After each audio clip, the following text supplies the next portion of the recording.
वबरकातुहू।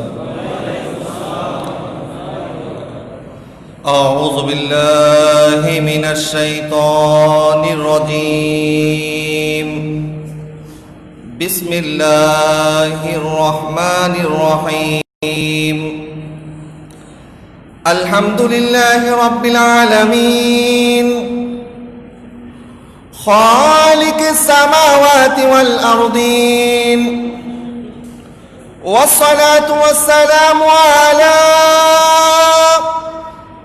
सय्यिदिना आलिमी मा काना व मा यकून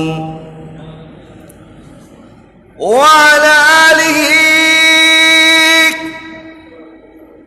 व अस्हाबिहि व अज़वाजिहि व ज़ुर्रियतिहि व उलमाइ मिल्लतिहि व उलमाइ अहले सुन्नतिहि अजमाइन व बिफज़ली इन्नल्लाह व मलाइकतहु युसल्लूना अलन नबी या अय्युहल्लज़ीना आमनू सल्लू अलैहि वसल्लिमू तस्लीमा। अल्लाहुम्मा सल्ली अला मौलाना मुहम्मद व अला आलि सय्यिदिना मौलाना मुहम्मद। अल्लाहुम्मा सल्ली अला मौलाना मुहम्मद व अला आलि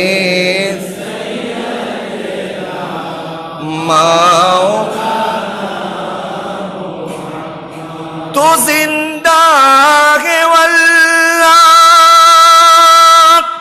तू जिंदा है वल्लाह।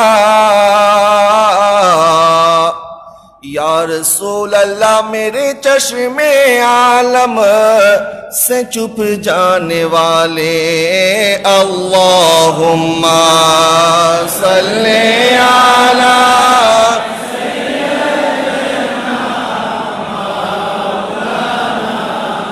मुहम्मद व अला आलि सय्यिदिना।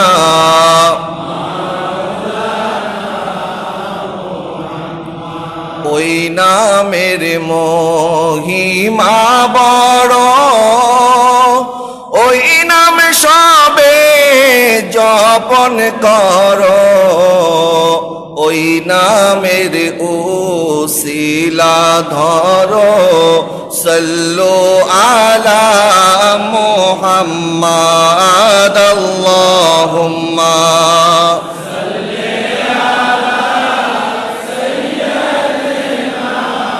मौलाना मुहम्मद व अला आलि सय्यिदिना।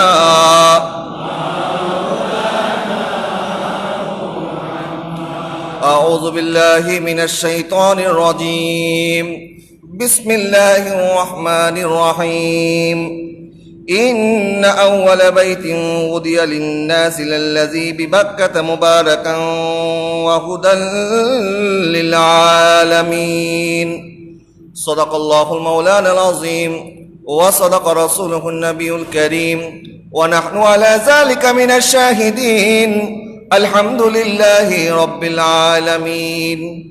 जिसे चाहा दर पे बुला लिया, जिसे चाहा अपना बना लिया, जिसे चाहा दर पे बुला लिया, जिसे चाहा अपना बना लिया। ये बरे करम की है फैसले ये बड़े नसीब की बात है बालागल ओला भी ही कशफत दुजा भी जमाली ही हसनत जमीओ खिसालिही सल्लु अलैहि व आलिही सल्लु अलैहि व रब्बि सल्लि व सल्लिम व बारिक अला सय्यिदिना मुहम्मद व अला आलि मुहम्मद कमा तुहिब्बु व तर्दा बि अन तुसल्लि अलैहि सलातु व सलामुन अलैका सय्यदी या रसूलल्लाह अल्हम्दुलिल्लाहि रब्बिल आलमीन वस्सलातु वस्सलामु अला सय्यिदिल अशरफिल अंबिया'i वल मुरसलीन व अला आलिहि व अस्हाबिहि अजमाइन। मुअज्जिज़ मुहतरम हज़रते मुसल्लियान किराम रहमानी व रहमकुमुल्लाह, अस्सलामु अलैकुम व रहमतुल्लाहि व बरकातुहू। महान रब्बुल आलमीन আহকামুল হাকিমিনের আলিশান দরবারে লক্ষ কোটি শুকরিয়া আদায় করছি যে আল্লাহ সুবহানাহু ওয়া তাআলা আজকে পবিত্র জুমাতুল মুবারাকায় আমাদেরকে আল্লাহর ঘর এই মসজিদে হুজুর গাউসুল আজম পীর পীর দস্তগীর মাহবুব সুবহানী কুতুবে রব্বানী শেখ সমদানি হাইকেলে নুরানি শাহবাগ জিলানী পীর মীর মুহিউদ্দিন আব্দুল কাদের জিলানী রাদিয়াল্লাহু তাআলা আনহুর এই নাম অনুসরণে এই ঐতিহাসিক গাউসুল আজম জামে মসজিদে আমাদেরকে আসার বসার তৌফিক দিয়েছেন রব্বুল আলামিনের দরবারে শুকরিয়া তান সকলে পড়ি আলহামদুলিল্লাহ। লক্ষ কোটি দুরুদ এবং সালাতু সালাম আকায়ে নামেদার তাজেদার মদিনা হুজুর সরওয়ারে কায়নাত ইমামুল আম্বিয়া ইমামুল মুরসালিন নবী দো জাহান রাহমাতুল লিল আলামিন মোহাম্মদ মুজতবা আহমদ মুস্তফা সাল্লাল্লাহু আলাইহি ওয়াসাল্লামের নুরানি কদম মোবারকে লক্ষ কোটি দুরুদ এবং সালাতু সালামের হাদিয়া নজরানা পেশ করছি। হজের মাস চলছে এই বছর, যদিও বা প্রতি বছরের মতো হাজী সাহেবগণ আল্লাহর ঘর খানায়ে কাবা আমার নবী রওজা মোবারক মদিনাতুল মুনাওয়ারা জিয়ারত করার সুযোগ সৌভাগ্য এই বছর হয়তো সকল হাজী সাহেবদের হয় নাই। মাত্র 10,000 হাজী সৌভাগ্যবান যারা এই বছর হজ পালন করেছেন, তাদের সাথে সাথে আমরা দেখেছি যারা হজে যাওয়ার নিয়ত করেছিলেন এই বছর আরাফার দিন তাদের চোখ বেয়ে অশ্রু পড়েছে। আজকে তাদের আরাফার ময়দানে থাকার কথা ছিল। আজকে তাদের হজ শেষ করে যেমনটা আলা হযরত শাহ ইমাম আজিমুল বরকত শাহ ইমাম আহমদ রেজা ফাজলে বেরলভী रहमतुल्लाहि अलैहि বলেছিলেন, हाजियो आओ शहंशाह का रोजा देखो, काबा तो देख चुके हैं, काबा का काबा देखो। হাজী সাহেবগণ হজ হয়ে গেছে, তোমরা তো কাবা দেখেছো, এখন আসো কাবার কাবা আমার দয়াল নবী মুহাম্মদুর রাসূলুল্লাহ সাল্লাল্লাহু আলাইহি ওয়াসাল্লামের নূরানি রওজা মোবারকে আসো। কারণ কাবার মজা কাবার কাছে, আর কাবার কাছে যতক্ষণ আমরা না যাব ততক্ষণ পর্যন্ত কাবা আমাদের হাজিরি কবুল করবে। কারণ এই কাবা তো কাবা হয়েছে আমার নবীর কারণে। जिनके सजदे को मेहराबे काबा झुकी उन भो की लाता फत पे लाखो सालाम। সারা দুনিয়ার মানুষ কাবার দিকে সেজদা করে, কিন্তু 570 খ্রিস্টাব্দে মা আমিনার কোল আলোকিত করে আমার নবী রাহমাতুল আলামিন যখন ওই ঘরের মধ্যে তশরিফ এনেছেন, তো গোটা দুনিয়া কাবার দিকে সেজদা করে, আর আমার কাবা সেদিন আমার নবীর ঘর মোবারকের দিকে সেজদা করেছিল। আরশো কা কাবা मदीना, परशों का काबा मदीना, काबा का काबा मदीना, जन्नतुल मावा मदीना। मदीना ना देखा तो कुछ भी ना देखा, मदीना ना देखा तो कुछ भी ना देखा, मोहम्मद का रोजा है जन्नत का नक्शा। प्यारे हाजरीन, आज के आलोचनार प्रथम अंशे आज के फजाइले हारामाइन शरीफाइनेर प्रथम आलोचनाय মক্কাতুল মুকাররমার বিষয় সংক্রান্ত কয়েকটি বিষয় আলোচনা করার চেষ্টা করব যে আমরা হজ পালনের জন্য কি কারণে আমরা মক্কাতুল মুকাররমায় যাই, কি কারণে আল্লাহ পাক আমাদের উপর হজ ফরজ করেছেন। আল্লাহ বলেছেন, ওয়ালিল্লাহি আলান নাসি হিজ্জুল বাইতি মান ইসতাতা ইলাইহি সাবিলা, যাদের যাওয়ার সামর্থ্য আছে তাদের উপরে হজ পালন করা আল্লাহ পাক ফরজ করেছেন। এই একই মাসে আমরা কোরবানি করেছি। জিলহজের 10 তারিখ, 11, 12 তারিখ 3 দিন কোরবানি করা যায়। আমরা যারা কোরবানি করেছি, আমরা যারা হজ পালন করার জন্য নিয়ত করেছি, যারা করেছি এবং যারা আগামীতে করব, কি উদ্দেশ্যে আল্লাহ সুবহানাহু ওয়া তাআলা আমাদেরকে হজ করার এই বিধান দান করলেন, এর হিকমতটা কি, আজকে ইনশাআল্লাহ সেই বিষয়ে আমরা আলোচনা করার চেষ্টা করব।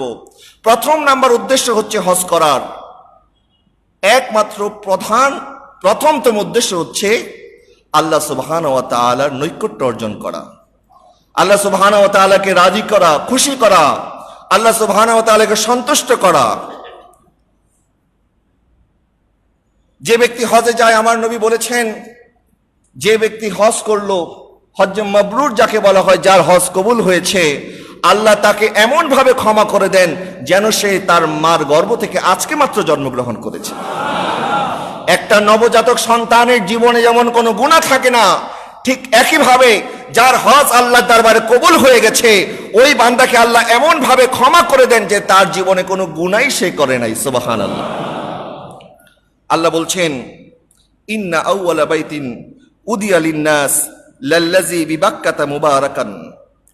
আল্লাহ সুবহানাহু ওয়া তাআলা পৃথিবীর জমিনের মধ্যে, পৃথিবীর ইতিহাসে আল্লাহ বলছেন, আমি জমিনের মধ্যে সর্বপ্রথম যেই ঘর নির্মাণ করেছি সেটা হচ্ছে আমার খানায়ে কাবা। সুবহানাল্লাহ। আমরা জানি যে হযরত ইব্রাহিম আলাইহিস সালাম খানায়ে কাবা নির্মাণ করেছিলেন, কিন্তু এটা হযরত ইব্রাহিম আলাইহিস সালাম সর্বপ্রথম নির্মাণ করেনি। ইব্রাহিম আলাইহিস সালাম পুনর্নির্মাণ করেছেন। এবং আমরা মিল্লাতে ইব্রাহিমের উপরে যেহেতু আমরা আছি, ইব্রাহিম আলাইহিস সালাম সর্বপ্রথম যখন আমাদের উদ্দেশ্যে বনি আদমের উদ্দেশ্যে দাওয়াত দিয়েছিলেন হজের, এরপর থেকে আমরা হজ পালন করার জন্য যাই। ইব্রাহিম আলাইহিস সালামের সুন্নত আমার নবী সাল্লাল্লাহু আলাইহি ওয়াসাল্লাম পালন করেছে। এরপরে উম্মতে মুহাম্মাদের উপরে যারা সামর্থ্যবান তাদের উপরে হজ করা ফরজ করা হয়েছে। আমরা দেখি যখন হযরত ইব্রাহিম আলাইহিস সালাম ওই খানায়ে কাবা নির্মাণ করেছে, কিন্তু আল্লাহ বলছে না, ইব্রাহিম আলাইহিস সালাম খানায়ে কাবা সর্বপ্রথম নির্মাণ করে নাই, বরং জমিনের মধ্যে আমি আল্লাহর ঘর খানায়ে কাবা সর্বপ্রথম নির্মাণ করেছে ফেরেশতারা। আরো জোরে বলুন না সুবহানাল্লাহ। কারা নির্মাণ করেছে? ফেরেশতারা নির্মাণ করেছে। নবী করিম রউফুর রহিম সাল্লাল্লাহু আলাইহি ওয়াসাল্লাম বলছেন, হযরত ইমাম হাসান রাদিয়াল্লাহু তাআলা আনহু, ওনার আব্বাজান হযরত আলী ইবনে আবি তালিব কারামাল্লাহু তাআলা ওয়াজহুল কারীম, ওনার থেকে বর্ণনা করেন, নবী সাল্লাল্লাহু আলাইহি ওয়াসাল্লাম বলছেন, ইন্নাল্লাহা তাআলা বাআসাল মালাইকাল বাইতাল মা'মুর ওয়া আমারাল্লাহু তাআলা মিন ফিল আরদ আন ইয়াতাফু বিহি কামা ইয়াতাফু আহলুস সামা বিল বাইতিল মা'মুর ওয়া হাযা কানা ক্বাবলা খালাকা আদম। আল্লাহ সুবহানাহু ওয়া তাআলা আদম আলাইহিস সালামের সৃষ্টির পূর্বে ফেরেশতাদেরকে নির্দেশ দিয়েছে, ফেরেশতারা যাও জমিনের মধ্যে আমার জন্য একটা ঘর নির্মাণ করো, যেইভাবে 7 আসমানের উপরে বাইতুল মা'মুর আছে, এইভাবে তোমরা খানায়ে কাবা নির্মাণ করে তোমরা সেটার তাওয়াফ শুরু করে দাও। এবং এটা ছিল ক্বাবলা খালকে আদম, আদম আলাইহিস সালামের সৃষ্টিরও পূর্বে, আদম আলাইহিস সালামের সৃষ্টিরও পূর্বে। যখন আদম আলাইহিস সালাম দুনিয়াতে আসলেন, তখন আল্লাহ সুবহানাহু ওয়া তাআলা আদম আলাইহিস সালামকে আবার নির্দেশ করলেন, আদম আলাইহিস সালাম যেন কাবা শরীফের তামির করে, পুনর্নির্মাণ করে। ওই পুনর্নির্মাণ করা কাবা শরীফ নূহ আলাইহিস সালামের সময়কার যে তুফান হয়েছিল, ওই তুফান পর্যন্ত ওই খানায়ে কাবা অবশিষ্ট ছিল। সুবহানাল্লাহ। যখন নূহ আলাইহিস সালামের সময়ে তুফান আসলো, আল্লাহ সুবহানাহু ওয়া তাআলা খানায়ে কাবাকে জমিন থেকে তুলে নিলেন এবং পরবর্তী সময়ে ইব্রাহিম আলাইহিস সালামকে আল্লাহ পাক নির্দেশ করলেন, ওই জায়গার মধ্যে যে জায়গায় সর্বপ্রথম ফেরেশতারা, তারপরে হযরত আদম আলাইহিস সালাম, ঠিক একই জায়গায় যেন হযরত ইব্রাহিম আলাইহিস সালাম খানায়ে কাবা নির্মাণ করে। আল্লাহর আদেশ পালন করার জন্য ইব্রাহিম আলাইহিস সালাম যখন খানায়ে কাবা নির্মাণ করলেন, নির্মাণ করার পরে ইব্রাহিম আলাইহিস সালাম এমন একটা দোয়া করলেন, ইব্রাহিম আলাইহিস সালাম যে দোয়াটা করেছেন, এই দোয়া শুনলে আমাদের অন্তর ঠান্ডা হয়ে যাবে। ইব্রাহিম আলাইহিস সালাম দোয়া করার পরে আল্লাহর দরবারে দোয়া করছেন, ইয়া রাব্বে বারি তাআলা, আপনি আমাকে নমরুদের সেই আগুনের মধ্যে পরীক্ষা করেছেন, আমি পরীক্ষায় উত্তীর্ণ হয়েছি। আপনি আমাকে আমার আপন স্ত্রীদেরকে, মক্কাতুল মুকাররমা একটা বিরান মরুভূমি ছিল, যেখানে কোনো মানুষজন নাই, পশু পাখি নাই, পানি নাই, কিছুই নাই, এমন একটা জায়গার মধ্যে আপনি আদেশ করেছেন আমার বিবি হাজেরা, আমার সন্তান ইসমাইলকে আমি রেখে চলে গিয়েছি। আবার যখন ইসমাইল একটু বড় হয়েছে, যখন সে বালক হয়েছে, আপনি হুকুম করেছেন আমি ইব্রাহিমকে জবে করেছি। আপনি যখন হুকুম করেছেন, আপনার হুকুম পালন করার জন্য আজকে আমরা বাপ বেটা মিলে কাবা শরীফ নির্মাণ করলাম, এত কিছু করেছি। আল্লাহ এর বিনিময়ে আপনার কাছে কিছু চাই না, একটা জিনিস চাই, রব্বানা ওয়াবাস ফীহিম রাসূলাম মিন আনফুসিহিম ইয়াতলু আলাইহিম আয়াতিকা ওয়া ইউআল্লিমুহুমুল কিতাবা ওয়াল হিকমাতা ওয়া ইউযাক্কিহিম। আল্লাহ আপনার কাছে একটা জিনিস চাই, যেই আমানত আপনি আপনার নবী সাল্লাল্লাহু আলাইহি ওয়াসাল্লামের কাছে রেখেছেন, যার ওয়াদা আপনি আমাদেরকে সেই আলমে আরওয়াতে যেই নবীর উপরে ঈমান আনার ওয়াদা আমাদেরকে নিয়েছেন, ওই রাহমাতুল লিল আলামিন যাকে আপনি সর্বশেষ নবী হিসেবে পাঠাবেন, যার ওয়াদা আপনি আমাদের সাথে করেছেন, ওই নবীকে অন্য কোনো বংশে নয়, সেই নবীকে আমার ইব্রাহিমের বংশে পাঠিয়েন।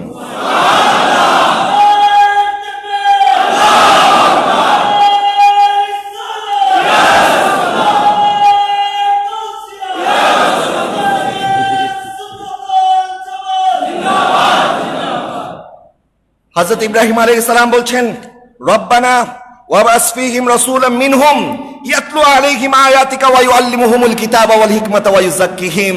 আপনি আমার বংশে ওই কাঙ্ক্ষিত নবী রাহমাতুল লিল আলামিনকে পাঠান, যেই নবী যখন আমার বংশে আসবে কিয়ামতের ময়দানে আপনি আমাকে খলিল বলে ডাকবেন। আমি চাই আমাকে শুধু খলিল নয়, বরং হাবিবুল্লাহ দাদা বলে যেন ডাকা হয়। যেই নবীর কারণে আজকে এই কাবা দামি হয়ে গেছে, নবীর কারণে ইব্রাহিম আলাইহিস সালামের সেই সুন্নত এখনো জারি আছে। আজকে ইহুদিরা বলে যে মর্যাদার দিক থেকে বাইতুল্লাহ শরীফ থেকে নাকি বাইতুল মুকাদ্দাস বেশি সম্মানিত। এটা হচ্ছে ইহুদিদের দাবি। কাদের দাবি এটা? ইহুদিদের দাবি। ইহুদিদের দাবি হচ্ছে বাইতুল মুকাদ্দাস কাবা শরীফের চাইতে বেশি সম্মানিত। আমি বলবো বাইতুল মুকাদ্দাস ততক্ষণ পর্যন্ত দামি ছিল যতদিন পর্যন্ত আমার নবী বাইতুল মুকাদ্দাসের দিকে ফিরে নামাজ পড়েছে। কিন্তু আমার নবী রাহমাতুল লিল আলামিন যেই দিন থেকে কাবা শরীফের দিকে ফিরে নামাজ পড়েছে, সেই দিন থেকে কাবা শরীফ দামি হয়ে গেছে। দাম নির্ভর করবে আমার নবীর উপরে। আমার নবী যেটাকে ইখতিয়ার করবে, আমার নবী যেটাতে ধরেছে। আমার নবী যখন ইয়াসরাবে গিয়েছে, ওইটা একটা বিরান মরুভূমি ছিল, ওইটা একটা জঙ্গল ছিল, ওইটা একটা ভয়ের জায়গা ছিল। মদিনাতে আমার নবীর যখন কদম পড়েছে, ওই ইয়াসরিব মদিনাতুল মুনাওয়ারা হয়ে গেছে। এই জন্য আমাদের কাজী নজরুল ইসলাম কত সুন্দর করে বলেছেন, আমি যদি আরব হতাম মদিনারি পথ, বলেন না, আমি যদি আরব হতাম মদিনারি পথ, যেই পথে মোর চলে গেছেন, যেই পথে মোর চলে গেছেন নূর নবী হযরত, আমি যদি আরব হতাম মদিনারি পয়জারে তার লাগতো এসে আমার কঠিন বুকে, আমি ঝরনা হয়ে গলে যেতাম অমনি পরম সুখে। সেই চিহ্ন বুকে পুরে পালিয়ে যেতাম কোহে তোরে, চিহ্ন বুকে পুরে পালিয়ে যেতাম কোহে তোরে। पैजारे तार লাগতো এসে, पैजारे तार লাগতো এসে আমার কঠিন বুকে। আমি যদি আরব হতাম মদিনারি পথ। সুবহানাল্লাহ বলেন। কি আশিকে রসুল ছিল আমাদের জাতীয় কবি কাজী নজরুল ইসলাম। মদিনার পথ হওয়ার জন্য উনি আল্লাহর কাছে দোয়া করেছেন, কারণ মক্কাও শানওয়ালা মদিনাও শানওয়ালা। বলেন না, মক্কাও শানওয়ালা মদিনাও, মক্কাও ইজ্জতের জায়গা মদিনাও ইজ্জতের জায়গা। মক্কা মক্কাতুল মুকাররমা আর মদিনা মদিনাতুল মুনাওয়ারা। মক্কাতে আল্লাহর ঘর আছে, মদিনাতে রাসূলুল্লাহর ঘর আছে। মক্কাতে বিবি খাদিজার ঘর আছে, মদিনাতে বিবি ফাতেমার ঘর আছে। মক্কাতে আবে জমজম আছে, মদিনাতে আবে কাউসার আছে। মক্কাতে আরাফাত আছে, মদিনাতে রহমতের বরসাত আছে। মক্কাতে গারে হিরা আছে, মদিনাতে গুম্বদে খাজরা আছে। মক্কাতে জালালে খোদা আছে, আর মদিনাতে জামালে মুস্তাফা আছে। প্রিয় হাজরিন, সেই জন্য মক্কা দামি হয়েছে, মক্কাতুল মুকাররমার শান বেড়েছে আমার নবীর কারণে। লা উকসিমু বিহাযাল বালাদ ওয়া আনতা হিল্লুম বিহাযাল বালাদ। আল্লাহ পাক বলছেন, আমি সর্বপ্রথম এই জমিনের মধ্যে আমার ঘর নির্মাণ করেছি এবং এই জমিনকে হুদাল লিল আলামিন, আমি আলমের জন্য এটাকে হেদায়েত স্বরূপ রেখে দিয়েছি। সুবহানাল্লাহ। ফিহি আয়াতুম বাইয়িনাতুম মাকাম ইব্রাহিম, এই জায়গার মধ্যে অনেক নিদর্শন আমি আল্লাহ রেখে দিয়েছি। এর মধ্যে একটি নিদর্শন হচ্ছে মাকামে ইব্রাহিম। এই মাকামে ইব্রাহিম, এই শান যদি আমরা বুঝি তাহলে আমার নবীর শান আমরা বুঝতে পারবো।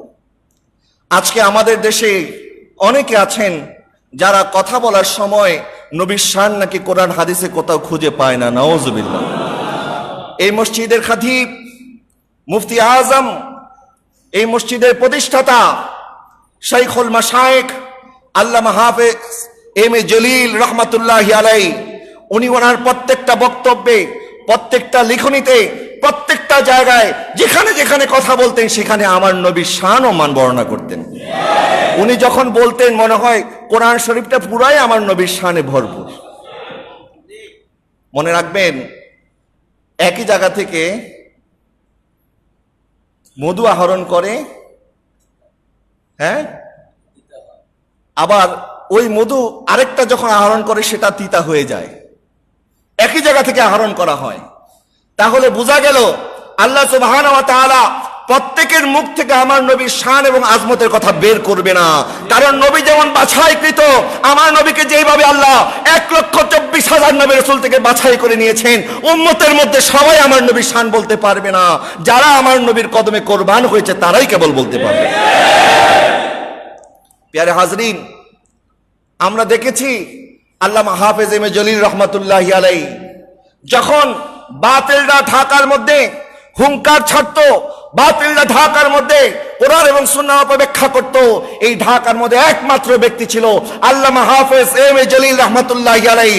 যখন উনি এই মিম্বার থেকে একটা হুঙ্কার দিত, বাতিলের দল সব কাপুরুষরা গর্তে গিয়ে লুকিয়ে থাকত। মিডিয়ার মধ্যে বলেন, আমরা হুজুরকে বেশি সময় মিডিয়াতে আমরা পাইনি, আমাদের দুর্ভাগ্য, আল্লাহ পাক আমাদের কাছ থেকে নিয়ে গিয়েছেন।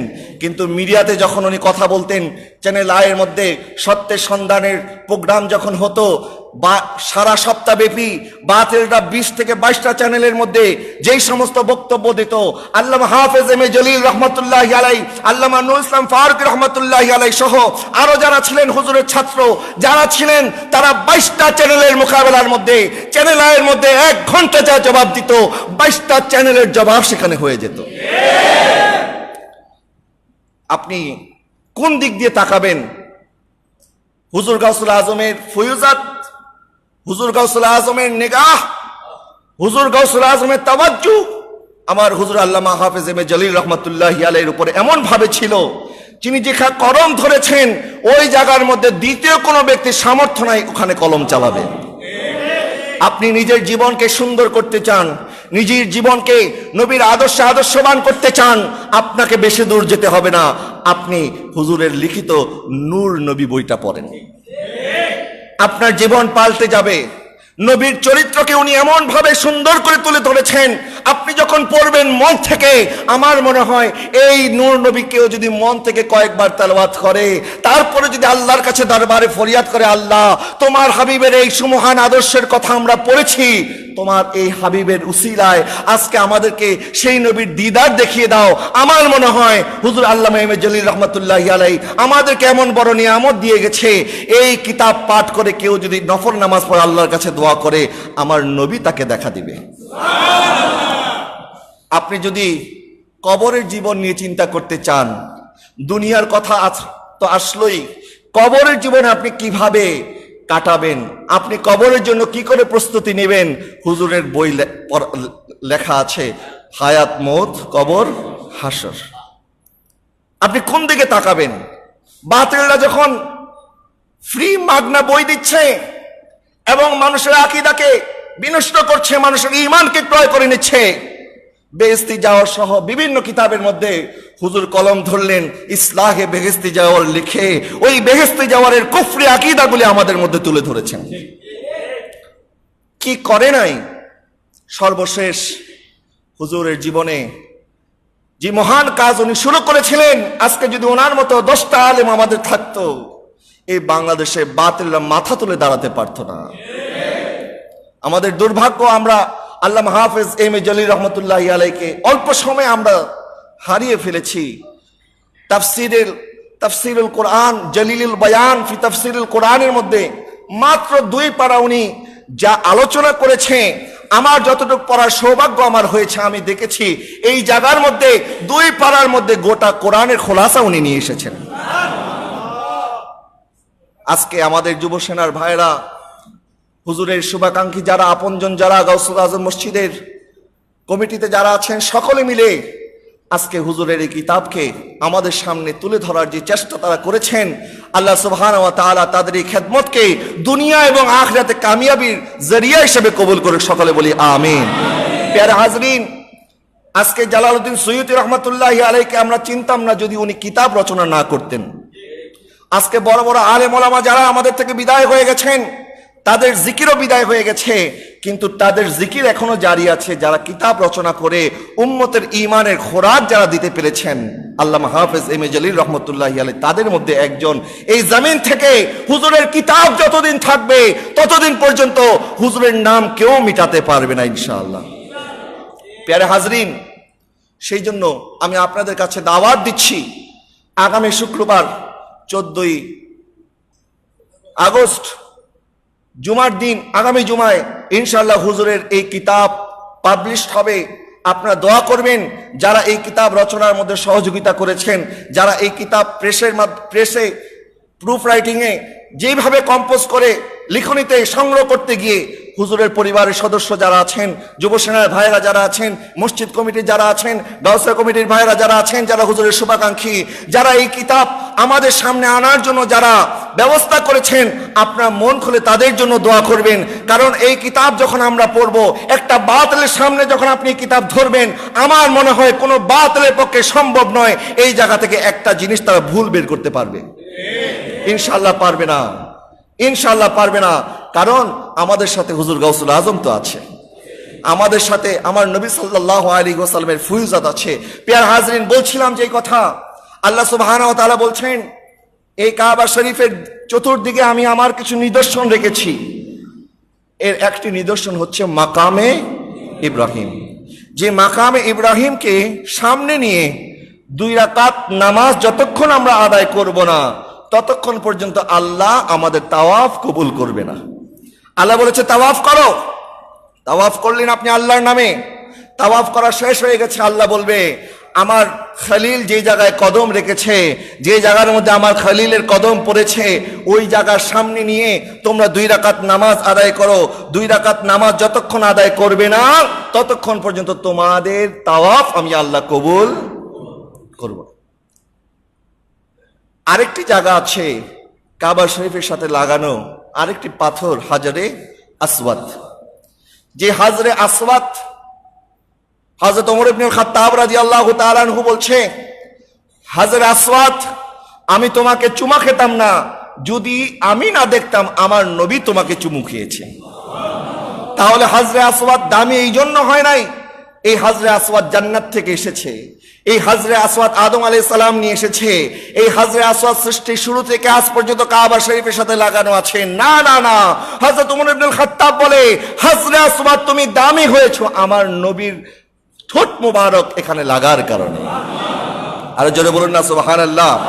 সেই জন্য এক উর্দু শায়ের বলছেন, काबे की रौनक काबे का मंजर, काबे की रौनक काबे का मंजर, अल्लाह अकबर अल्लाह अकबर अल्लाह अकबर अल्लाह अकबर, देखो तो देखो जाओ बराबर, देखो तो देखो जाओ बराबर, अल्लाह अकबर अल्लाह अकबर अल्लाह अकबर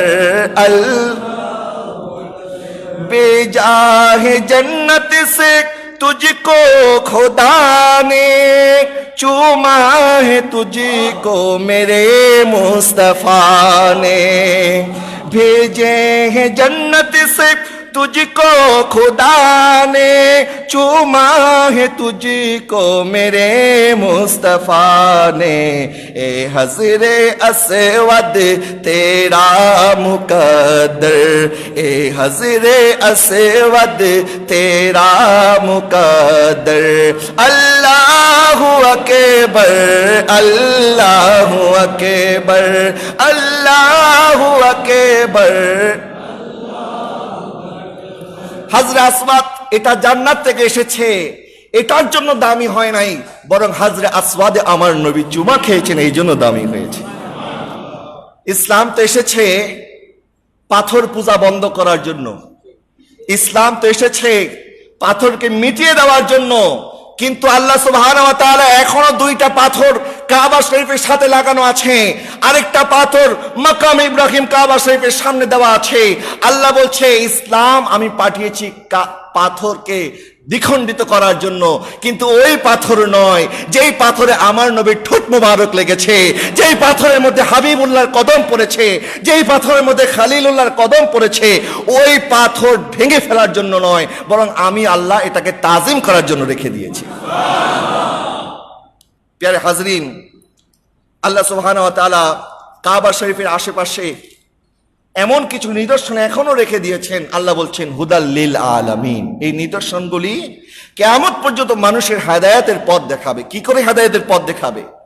এই পাথর, এই পাথরের এই বিল্ডিং, এই মাকাম ইব্রাহিম, এই পাথরের পাহাড়, কি করে এইগুলি মানুষকে হেদায়েতের পথ দেখাবে? আমরা যখন রাস্তার মধ্যে চলি, রাস্তার মধ্যে সিগন্যাল বাতি থাকে না, যখন রেড লাইট জ্বলে তখন আমরা বুঝি এখন আর সামনে অগ্রসর হওয়া যাবে না। যখন ইয়েলো লাইট জ্বলে তখন আমরা বুঝি কিছুক্ষণের মধ্যে সিগন্যাল পড়ে যাবে, গাড়ি একটু ধীরে চালাতে হবে। যখন গ্রিন সিগন্যাল পড়ে তখন আমরা বুঝি সামনে রাস্তা ফাঁকা আছে, এখন চালিয়ে যাওয়া যাবে। ঠিক একইভাবে আল্লাহ সুবহানাহু ওয়া তাআলা কাবা শরীফের আশেপাশের মধ্যে এমন কিছু নিদর্শন, হাজরে আসওয়াদ, মাকাম ইব্রাহিম, সাফা মারওয়া, আবে জমজম সহ বিভিন্ন নিদর্শন রেখে দিয়েছে। এই নিদর্শনগুলিকে যারা তাজিম করবে তারা হেদায়েতের পথ পাবে, যারা এখান থেকে বিমুখ হয়ে যাবে তারা জাহান্নামে চলে যাবে। আপনি কাবা শরীফের হজের প্রত্যেকটা জিনিসকে যদি আপনি জাস্টিফাই করেন হজের বিধানগুলিকে, হজের মধ্যে প্রথমে যখন আপনি তাওয়াফ করবেন তখন রমল করতে হয়। যারা হজে গেছেন তারা জানেন কি করতে হয়, রমল করতে হয়। রমল কেন করতে হয়? কারণ যেদিন আমার নবী সাল্লাল্লাহু আলাইহি ওয়াসাল্লাম মক্কাতুল মুকাররমায় মক্কা বিজয় করে মক্কাতুল মুকাররমার সামনে এসে তাওয়াফ করেছিলেন, তখন নবীজি দেখলেন কাফের মুশরিকরা ছাদের মধ্যে দাঁড়িয়ে আছে এবং তারা মুসলমানদের অবস্থা পর্যবেক্ষণ করছে। তারা মনে মনে ভাবছে, আমরা তো এই মুসলমানদেরকে মক্কা থেকে বিতাড়িত করে দিয়েছিলাম, আজকে মুসলমানরা কত দুর্বল হয়ে গেছে। আমার নবী বলছে, আমাদেরকে যেন কাফেররা দুর্বল মনে না করে, সেই জন্য তোমরা বাহাদুরের মতো এমন ভাবে তাওয়াফ করো যে আমার আল্লাহ আমাদেরকে আবার বিজয়ী করে কাবা শরীফের মধ্যে ফিরিয়ে এনেছেন। আচ্ছা, এখন যে আমরা রমল করি, এখন কি কাফেররা ছাদের মধ্যে দাঁড়ায় আমাদেরকে দেখে?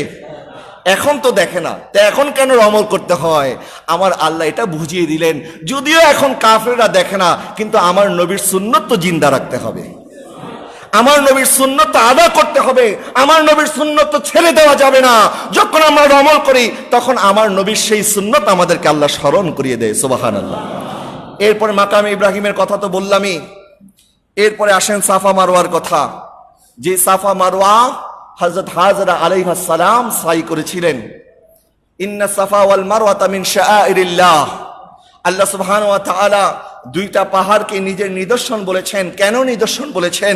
আল্লাহ সুবহানাহু ওয়া তাআলা হাজরা আলাইহিস সালামের সেই স্মৃতির কথা আমাদেরকে স্মরণ করিয়ে দিতে চান, যে হাজরা আলাইহিস সালাম আল্লাহর দরবারে নিজেকে এমন ভাবে কোরবানি করেছিলেন, যখন ইব্রাহিম আলাইহিস সালাম ওনাদেরকে রেখে চলে যাচ্ছিলেন, হাজরা আলাইহিস সালাম যখন ওনাকে জিজ্ঞেস করেছেন, স্বামী আপনি কোথায় চলে যান, তখন উনি কোনো জবাব দেয় নাই।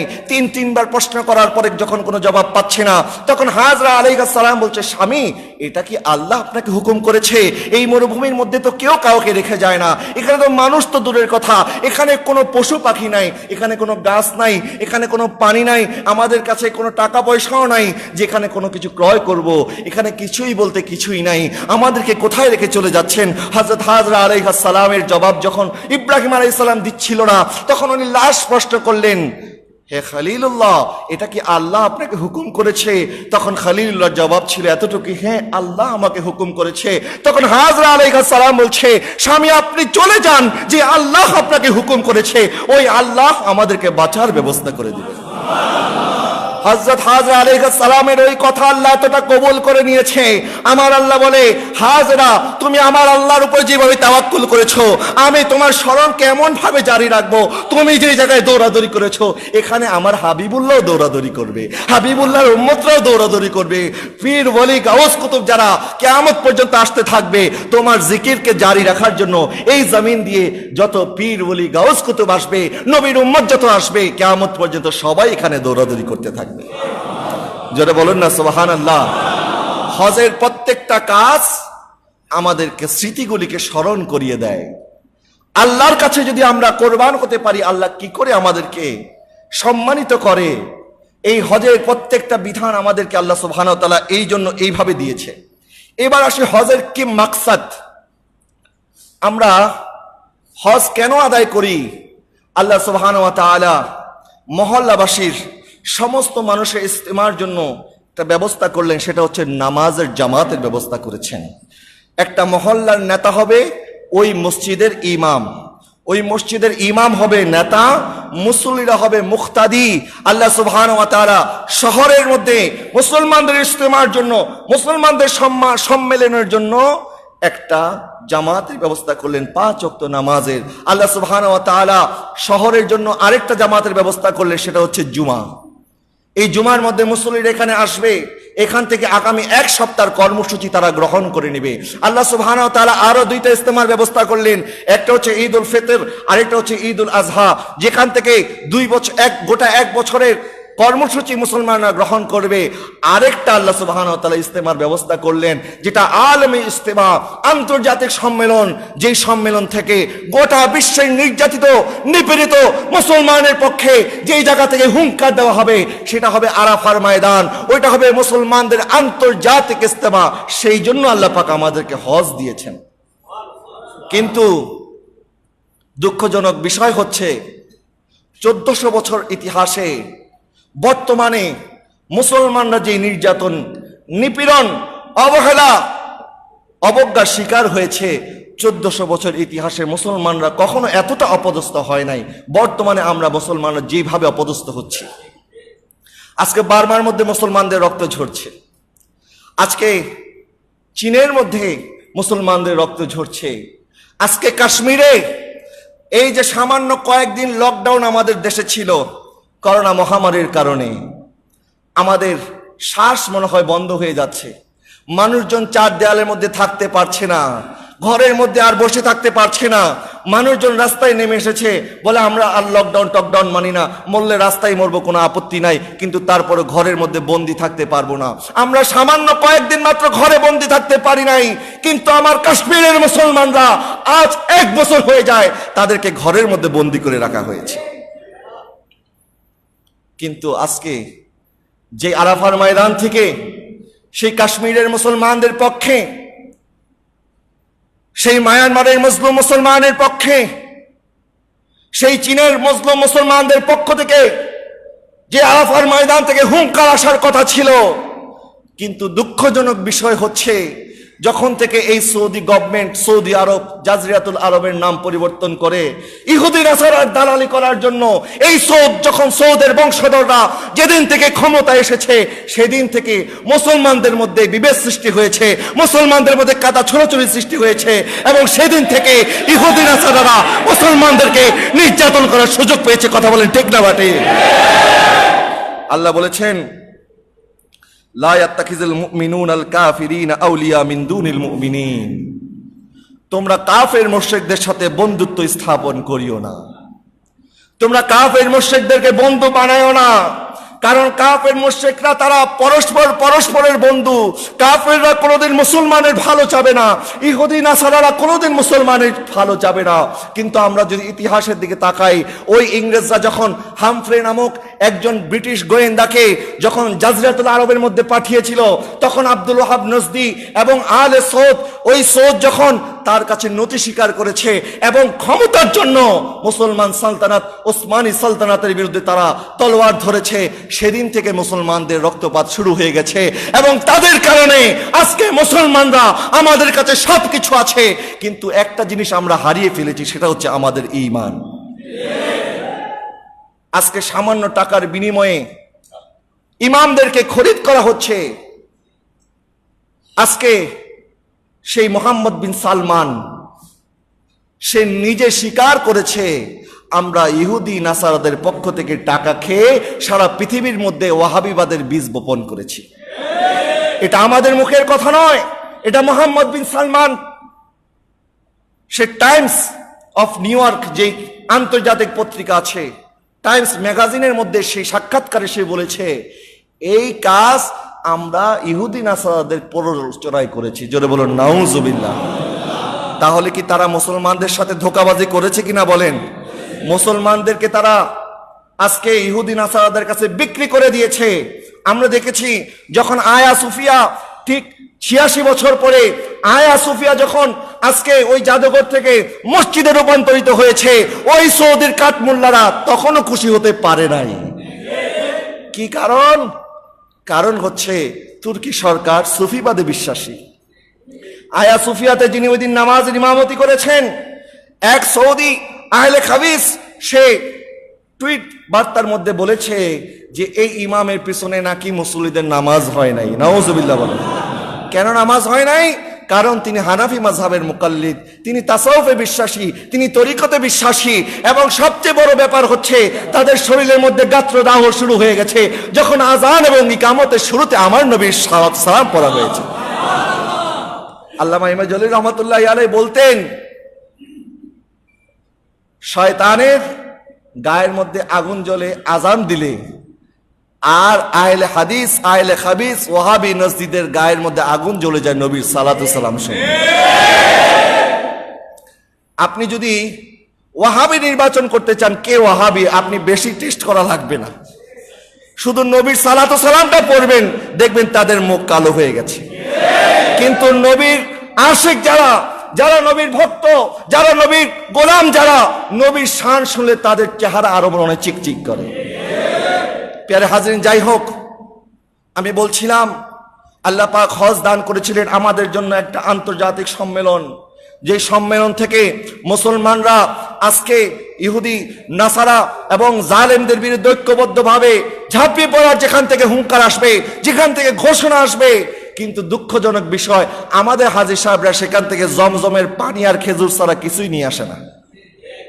সেই জন্য আল্লামা ডক্টর ইকবাল অনেক দুঃখ করে বলেছিলেন, যে আমরা মুসলমানরা আজকে কাবা শরীফ থেকে শুধুমাত্র জমজম আর খেজুর ছাড়া অন্য কোনো তাবারুক কি নিয়ে আসতে পারি না? আমরা তো দেখেছি বিদায় হজে আমার নবী যেভাবে ভাষণ দিয়েছিলেন, আজকে মুসলমানরা 1400 বছর যাবত সেই ভাষণকে ফলো করতেছে। আজকে যদি আরাফার ময়দান থেকে ওই ইহুদি নাসারাদের বিরুদ্ধে, ওই বার্মার মুসলমানদের পক্ষে, ওই চীনের মুসলমানদের পক্ষে যদি হুঙ্কার দেওয়া হতো, আজকে মুসলমানরা ঘরে ঘরে তারা দুর্গ গড়ে তুলতে পারতো। কথা বলেন ঠিক না বাকি? কিন্তু আমাদের চোখের সামনে বাবরি মসজিদ কিভাবে আমাদের হাতছাড়া হয়ে গেল, আমরা মুসলমানরা একটা প্রতিবাদ পর্যন্ত করতে পারি নাই। কিন্তু আমরা দেখেছি যখন ভারতবর্ষের মধ্যে খাজা গরিবে নওয়াজ এসেছেন, যখন মসজিদের মধ্যে আজান দেওয়ার মতো কেউ ছিল না, যখন মসজিদ বলতে কিছু ছিল না, খাজা গরিবে নওয়াজ এসেছিলেন ভারতবর্ষে একা, ওনার জানাজার মধ্যে দাঁড় করিয়েছেন 90 লক্ষ মুসলমান।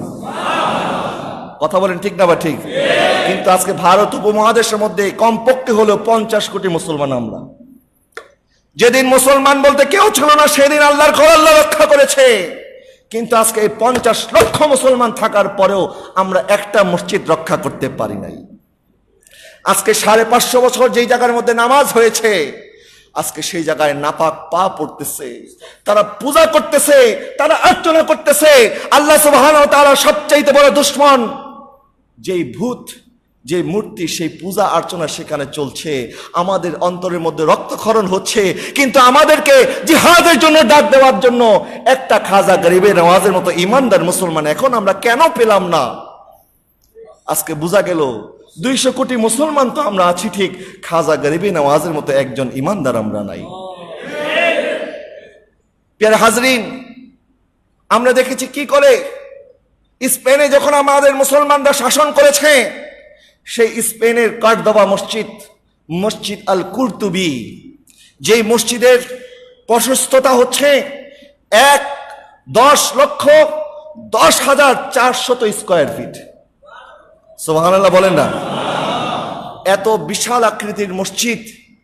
আজকে যারা সেখানে যায়, স্পেনের মধ্যে আপনি খবর নিয়ে দেখবেন, ওই মসজিদের মধ্যে আমাদেরকে ঢোকার সময় এখন ইউরো দিয়ে, 10 ইউরো দিয়ে আমাদেরকে আমাদের মসজিদে ঢুকতে হয়। এবং মুসলমান দেখলে তারা বলে দেয় সাথে সাথে, খবরদার এখানে তোমরা নামাজ পড়ার চেষ্টা করবে না। নাউজুবিল্লাহ। প্রিয় হাজরিন, এই অবস্থা তো মুসলমানদের কখনোই ছিল না। আজকে আমাদের মসজিদ তারা নিয়ে গেছে।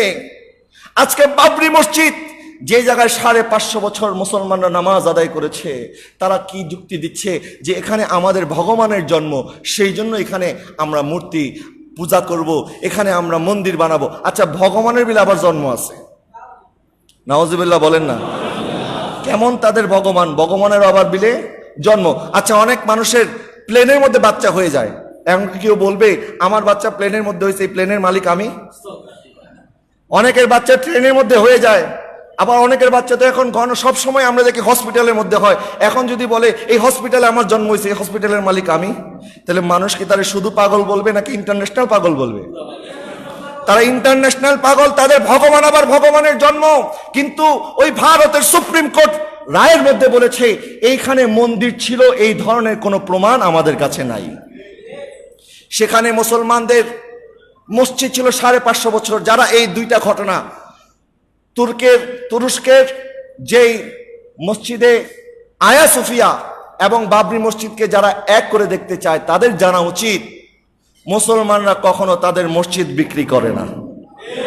মুসলমানরা মসজিদ বিক্রি করবে তো দূরের কথা, মসজিদের একটা জায়নামাজও কোনোদিন মুসলমানরা বিক্রি করতে পারে না। কথা বলেন ঠিক না বা ঠিক? মুসলমানদের জীবন চলে যাবে। আজকে ভারতের মুসলমানরা বলছে তোমরা আমার সন্তানকে চাও, ভারতের মারা বলছে মুসলিম মারা, তোমরা যদি আমার সন্তানকে চাও আমি আমার সন্তানকে দিয়ে দিতে পারি, কিন্তু বাবরি মসজিদ তো আমরা দিতে পারবো না, কারণ বাবরি মসজিদের মালিক তো আমরা না, বাবরি মসজিদের মালিক হচ্ছে আল্লাহ। ওই জায়গায় ততক্ষণ পর্যন্ত মসজিদ হতে পারবে না যতক্ষণ পর্যন্ত ওই জায়গার মালিকানা আল্লাহর নামে ওয়াকফ না করে দিবে। মালিকানা যতক্ষণ পর্যন্ত আল্লাহর নামে ওয়াকফ করে না দিবে, ততক্ষণ পর্যন্ত ওইটা মসজিদ হতে পারে না। ওই মসজিদের জায়গা তো আল্লাহর নামে ওয়াকফ করা, ওই জায়গার মালিক তো মুসলমানরা না, মুসলমানরা কি করে দেবে? কিন্তু আয়া সুফিয়া যেখানে মসজিদ হয়েছে, এটা এমন নয় মুসলমান বাদশাহ সেই জায়গায় জোর দখল করে ওই জায়গাকে গির্জা থেকে মসজিদে রূপান্তরিত করেছে, না, বরং বাদশাহ ফাতা ওই সময় যে বাদশাহ ছিল সে ওই সময় গির্জাকে ক্রয় করেছে, নিজে মালিক হয়েছে, তারপরে আল্লাহর নামে ওই জায়গাকে ওয়াকফ করে দিয়েছে। জোরে বলুন সুবহানাল্লাহ। মুসলমানরা তো মসজিদে একটা চাটাই পর্যন্ত বিক্রি করতে পারে না, এই অধিকার মুসলমানের নাই। কারণ এই মসজিদের সমস্ত কিছুর, এই ফ্যান, এই এসি, এই মাইক, যা কিছু আছে মসজিদে, এই মসজিদের অন্য কোনো, এই মসজিদের যত কিছু আছে এইগুলি অন্য কোনো জায়গায় ব্যবহার করার অনুমতি শরীয়ত ইসলামের মধ্যে নাই। কারণ এই মসজিদের যাবতীয় সমস্ত কিছুর মালিক একমাত্র কে? বলেন, একমাত্র কে? কিন্তু দুঃখজনক বিষয়, যখন ওই করদবা মসজিদ আজকে 700 বছর হয়ে যায়, যেখানে আজান হয় না, যেখানে একামত হয় না, আজকে 550 বছর যে জায়গার মধ্যে নামাজ হয়েছে, হঠাৎ করে 1992 সালে শুধুমাত্র রাজনৈতিক স্বার্থকে চরিতার্থ করার জন্য, মুসলমানদের রক্তকে নিয়ে রাজনীতি করার জন্য আজকে তারা বাবরি মসজিদকে বেছে নিয়েছে এবং এই বাবরি মসজিদকে কেন্দ্র করে আজকে হাজার হাজার মুসলমানকে তারা শহীদ করেছে। আজকে শহীদ করার পরে ওই মুসলমানদের রক্তের উপরে যখন আজকে মন্দির নির্মাণ হচ্ছে, তারা এখন এটাকে তাদের স্বাধীনতা দিবসের সাথে তুলনা করেছে। জোরে বলুন নাউজুবিল্লাহ।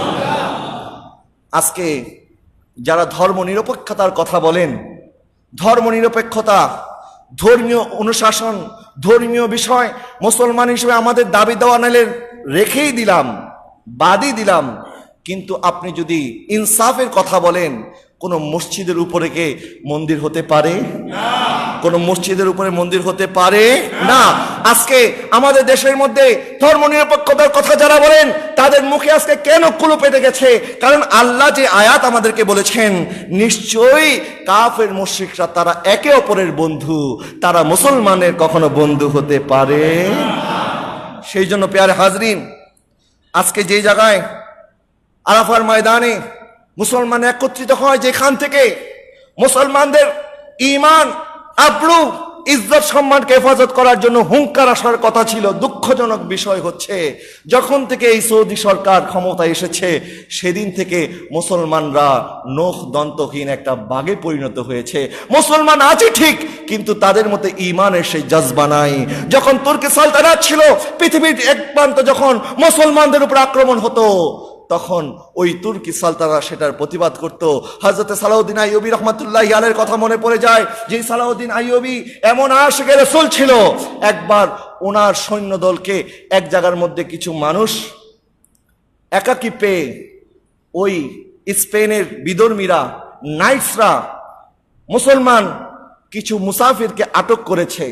আটক করার পরে তাদের জামা কাপড় ছিঁড়ে ফেলেছে এবং তাদের ধন সম্পদগুলি লুটে নিয়েছে। নেওয়ার সময় নাইটসদের সাথে ওই সময় যে রাজা ছিল, ওই রাজার যে প্রিন্স ছিল, সন্তান ছিল, সেও সাথে ছিল। তখন সে গর্ব বলে ধিক্কার দিয়ে বলেছিল, কোথায় তোমাদের নবী, কোথায় তোমাদের নবী মুহাম্মদ, তাকে ডাকো, দেখি সে তোমাকে সাহায্য করতে পারে কিনা। নাউজুবিল্লাহ বলেন। এই কথা যখন ওই মুসাফিররা যখন এই বিচার নিয়ে আসলো সালাউদ্দিন আইয়ুবীর কাছে, সালাউদ্দিন আইয়ুবীর এমন রাগান্বিত হলেন, তিনি বলছেন, খোদার কসম করে বলছি, যতদিন পর্যন্ত ওই দুশমনের রাসূলের দেহ থেকে গর্দান আমি আলাদা করতে না পারবো, আমি সালাউদ্দিন আইয়ুবী আমার বিস্তার মধ্যে আমি পিঠ লাগাবো না। ওই সালাউদ্দিন আইয়ুবী দীর্ঘ 3.25 বছর বিছনার মধ্যে শোয় নাই। তার যে দালান ছিল, দালানের এই পিলারের মধ্যে পিঠ লাগিয়ে সে শুয়েছে। সে যে ওয়াদা করেছিল নবীর দুশমনকে উপযুক্ত শাস্তি দেওয়া না পর্যন্ত সে শুবে না। 3.25 বছর পরে যখন নাইটসদের সাথে যুদ্ধ হলো, তখন ওই প্রিন্সকে ধরে আনা হলো। ইসলামের বিধান হচ্ছে রাজা বাদশাদেরকে যখন ধরে আনা হবে, তখন তাদেরকে ছেড়ে দেওয়ার বিধান আছে তাদের সম্মানে। কিন্তু ওই সালাউদ্দিন আইয়ুবী বলছে, তুমি ওই সাধারণ ব্যক্তি নও, তুমি ওই অন্য রাজা বাদশার মতো নও, বরং তুমি আমার নবীর শানে গুস্তাখি করেছো। তুমি বলেছিলে, কোথায় তোমাদের নবী, কোথায় তোমাদের মুহাম্মদ, ডাকো, দেখো আমার নবী মুহাম্মদ তার গোলামকে এখন পাঠিয়ে দিয়েছে। আমি সালাউদ্দিন আইয়ুবী নবীর গোলাম হয়ে তোমার এখানে এসেছি। সে শাস্তি দিয়েছে। প্যারা হাজরিন, নবীর গোলাম হলে এমন হতে হবে এবং নবীর গোলামি সবাই করার সামর্থ্য রাখে না, সবাই পারে না। নবী রাহমাতুল্লিল আলামিনের দেহ মোবারক চুরি করার জন্য ওই ইহুদিদের পক্ষ থেকে যখন দুইজন সাধু সন্ন্যাসী সেজে মদিনাতুল মুনাওয়ারার মধ্যে বসে নবীজির দেহ মোবারক চুরি করার চেষ্টা করছিল, তখন আমার নবী রাহমাতুল্লিল আলামিন বাদশাহ নুরুদ্দিন জঙ্গিকে স্বপ্নে দেখিয়েছেন, নুরুদ্দিন, এই দুই ব্যক্তি আমার রওজা শরীফ পর্যন্ত পৌঁছার জন্য চেষ্টা করছে, তুমি তাদেরকে এখনই বাধা দাও। তখন ওই নুরুদ্দিন জঙ্গি রহমাতুল্লাহি আলাইহি উনি আসলেন মদিনাতুল মুনাওয়ারার মধ্যে এবং মদিনার সমস্ত মানুষকে একদিন দাওয়াত করলেন এবং বললেন, আপনারা আমার দাওয়াত কবুল করেন। সবাই আসলো। তখন নুরুদ্দিন জঙ্গি বললেন, সবাই কি এসেছেন? তখন একজন বলল, হুজুর, আমরা সবাই তো এসেছি, কিন্তু দুইজন সুফি সাধক এমন আছে যারা তাদের ঘর থেকে কখনো বের হয় না, তারা মানুষের দাওয়াতও খায় না, তারা ওই ঘরের মধ্যে ইবাদত বন্দেগী করে, তারা ওই ঘরের মধ্যে আছে, শুধু তারা ছাড়া আমরা সবাই এসেছি। তখন নুরুদ্দিন জঙ্গি বলছে, তাদেরকেও ডাক দাও। যখন তাদেরকে আনা হলো, দেখা গেল আমার নবী রাহমাতুল্লিল আলামিন নুরুদ্দিন জঙ্গিকে স্বপ্নের মধ্যে যেই দুই ব্যক্তির চেহারা দেখিয়েছিল, ওই দুই ব্যক্তি হচ্ছে তারা। নুরুদ্দিন জঙ্গি রহমাতুল্লাহি আলাইহি তাদেরকে উপযুক্ত শাস্তি দিলেন এবং নবীজি রওজা মোবারকের চতুর্দিকে যতটুক পর্যন্ত সম্ভব ছিল পানির লেভেল পর্যন্ত উনি সীসা ঢালাই করে দিলেন। এবং এই ঘটনার পরে উনি মদিনার অলিতে গলিতে পাগলের মতো ঘুরতে লাগলেন এবং বলতে লাগলেন, ইয়া রাসূলুল্লাহ, আমি কেন আপনার বলার আগেই কেন আমি তাদেরকে ধরতে পারলাম না? আর আমি ভাগ্যবান, মদিনার মধ্যে এত মানুষ আছে, আপনি কাউকে না বলে আমি গোলামকে আপনি বেছে নিয়েছেন। কারো নামে পেজা ফেদা न बसे के जा दो जहां फिदा, दो जहां से भी नहीं जी भरा, करूं क्या करूं रो जहां नहीं। या रसूल अल्लाह, আপনার কলমে একবার কেন 1000 বার যদি জান কুরবান করে দিতে পারি, তারপরে আমাদের জীবন সার্থক হবে। সুবহানাল্লাহ। প্রিয় হাজরিন, হজের উদ্দেশ্য মাকসাদ হচ্ছে ওই আরাফার ময়দান থেকে মুসলমানদের উদ্দেশ্যে 1 বছরের কর্মসূচি ঘোষিত হবে, যেখান থেকে মুসলমানরা ইমানি জজবা আহরণ করবে এবং কাফের মুশরিকদের বিরুদ্ধে তারা ময়দানে নেমে পড়বে। কিন্তু আজকে ওয়াহাবি নজদিদের কারণে আমরা পদে পদে লাঞ্ছিত হচ্ছি। আল্লাহ সুবহানাহু ওয়া তাআলা যেন এই ওয়াহাবিদের হাত থেকে হারামাইন শরীফাইন মুক্ত করে আজকে রাসূলদেরকে হাতের মধ্যে যেন হারামাইন শরীফাইনের ক্ষমতা এনে দেয়। সকলে বলি আমিন। আপনাদের কাছে অনুরোধ, যেভাবে আমরা দেখেছি আল্লামা এম এ জলিল রহমতুল্লাহি আলাইহি যতদিন এই মসজিদে খেতাবতের দায়িত্ব পালন করেছেন, পরবর্তী সময়ে আমার উস্তাদ আল্লামা বখতিয়ার উদ্দিন আল কাদের রহমতুল্লাহ মাদ্দাজিলুল আলী যতদিন দায়িত্ব পালন করতেছিলেন, এই মসজিদ থেকে যখন একটা হুঙ্কার দেওয়া হতো, সারা ঢাকা শহরের বাতিলরা তখন তারা চুপসে যেত। কথা বলেন ঠিক না বা ঠিক? কিন্তু আমরা অল্প সময়ে আল্লামা হাফেজ এম এ জলিলকেও হারিয়েছি। আমরা আল্লামা বখতিয়ার উদ্দিন আল কাদরি মাদ্দাজিলুল আলীকে আমরা অ্যাক্সিডেন্টের মাধ্যমে, হুজুরও আমাদের কাছ থেকে বিচ্ছিন্ন হয়ে গেছে। আল্লাহ সুবহানাহু ওয়া তাআলা যেন হুজুরকে সুস্থতার সাথে আবার এই খেতাবতের দায়িত্ব আসার তৌফিক দান করে। সকলে বলি আমিন। এবং এই মসজিদ মনে রাখবেন, কিয়ামত পর্যন্ত এই মসজিদ থেকে ঢাকা শহর নয়, গোটা বাংলাদেশে সুন্নিয়তের নেতৃত্ব জারি হবে ইনশাআল্লাহ। সুতরাং এই মসজিদের খেদমতে আমাদেরকে অংশগ্রহণ করা দরকার আছে কি আছে না? আরো মহব্বতে আওয়াজে বলুন, আছে কি নাই? আজকে বাতিলদের মসজিদ দেখেন, তারা একটা মসজিদ ঠিক ওইভাবে যেইভাবে নুরুদ্দিন জঙ্গি যেই মুনাফিকদেরকে ধরেছিল, তারা নামাজিদের ভেষ ধরেছে, বড় বড় দাড়ি রেখেছে, বড় বড় টুপি পরেছে, হাতের মধ্যে তসবিহ ছিল, দেখিয়েছে আমরা বড় নামাজি। কিন্তু তারা নবীজির রওজা মোবারক থেকে নবীজির দেহ মোবারক চুরি করার জন্য এমনটা ষড়যন্ত্র করেছে, এমনকি তারা হযরত ওমরে ফারুক রাদিয়াল্লাহু তাআলা আনহুর পা মোবারক পর্যন্ত পৌঁছে গিয়েছিল। তারা ইমানের ভেষ ধরেছে, মুসলমানদের সাথে প্রতারণা করেছে। ঠিক একইভাবে আমরা দেখি মসজিদের নামে বিশাল কালেকশন করা হয় বিভিন্ন মসজিদে, এবং এই কালেকশনগুলি তারা কি জন্য ব্যয় করে? নবীর দুশমন তৈরি করার জন্য ব্যয় করে। কিন্তু আমরা দেখেছি আল্লামা হাফেজ এম এ জলিল রহমাতুল্লাহি আলাইহি ওনাকে যেভাবে আপনারা সহযোগিতা করেছেন, আল্লামা বখতিয়ার উদ্দিন আল কাদরি মাদ্দাজিলুল আলীকে যেভাবে আপনারা সহযোগিতা করেছেন, এই মসজিদ শুধুমাত্র ওনারা দুইজন নয়, বরং এখানে আসবে, আমরা আসবো, আমরা যাব, আমরা এই জায়গার মেহমান, কিন্তু এই মসজিদ আমরা চালাবো না। এই মসজিদ যার নামে গাউসুল আজম আব্দুল কাদের জিলানী, উনি বাগদাদ থেকে এই মসজিদ পরিচালনা করবেন। সুতরাং এই পরিচালনায় আমার নবী যেভাবে বাদশাহ নুরউদ্দিন জঙ্গিকে বাছাই করে নিয়েছেন, সবাইকে বাছাই করে নাই, সবাই পারবে না এই দায়িত্ব নিতে। নুরউদ্দিন জঙ্গিকে বাছাই করেছেন, সালাউদ্দিন আইয়ুবীকে বাছাই করেছেন, এবং এই মসজিদে যারা খেদমত করবেন, যারা সুন্নিয়তের মারকাজে নিজের অর্থ নিজের শ্রম দিবেন, মনে রাখবেন এটা আপনি করেন নাই, বরং আল্লাহ আপনাকে দিয়ে করিয়েছেন। আমি আপনাদের কাছে অনুরোধ করতে চাই, এই মসজিদের উন্নয়নে মসজিদের সাথে আমাদের থাকা দরকার আছে কি আছে না? এই মসজিদ আপনাদের সকলের